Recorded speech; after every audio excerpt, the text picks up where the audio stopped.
ဒါကကဘာပေါ်မှာအထင်ကြီးလောက်စရာအသိယူတတ်တဲ့ပညာရှင်တစ်ယောက်ဖြစ်တဲ့အမခန်းလေဘယ်ပါဩစတြေးလျတစ်တော်တွေကတာမန်မြေပြင်မှာနေထိုင်တဲ့နှစ်တကောင်လိုထင်ရပေမဲ့အော်တန်ဆမြည်ပြောလိုက်တာနဲ့အရာအလုံးပြောင်းလဲသွားပါလိမ့်မယ်အမခန်းလေဘယ်ဟာကြားရတဲ့အတန်တိုင်းလိုကိုကူးယူနိုင်ပါတယ်တခြားနှစ်တွေအချက်ပေးတန်တွေကင်မရာတကားတွေလွှတ်ဆက်တွေတစ်တော်တွေကလူတွေလှုပ်ထားတဲ့အတန်တွေတောင်မှပါသူ့ရဲ့အသိယူတတ်တဲ့အတန်ကအရန်တိကျတာကြောင့်တရိษံအများစုဟာခြားနာချက်ကိုမပြောပြနိုင်ပါဘူးအဲ့ဒါက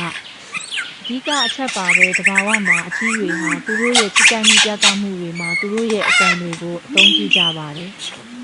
သူတို့ဟာမြင်မာတဲ့တောင်ကုန်းပေါ်မှာရက်ပြီးသူတို့ရဲ့ကြီးမားတဲ့လေပုံတနံအမီးကိုခေါင်းပေါ်မှာဖြန့်ကာအမတွေကိုဆွဲဆောင်ဖို့အပြည့်အဝအတန်ပြပွဲကိုဖော်ပြကြပါတယ်သူတို့တင်ယူခဲ့တဲ့အတန်တိုင်းသူတို့ပြန်ဝဲခဲ့တဲ့အတန်တိုင်းဟာဖော်ပြမှုရဲ့အစိတ်အပိုင်းတစ်ခုဖြစ်လာပါတယ်သူတို့ဟာတတော်ကျမ်းပြင်ပေါ်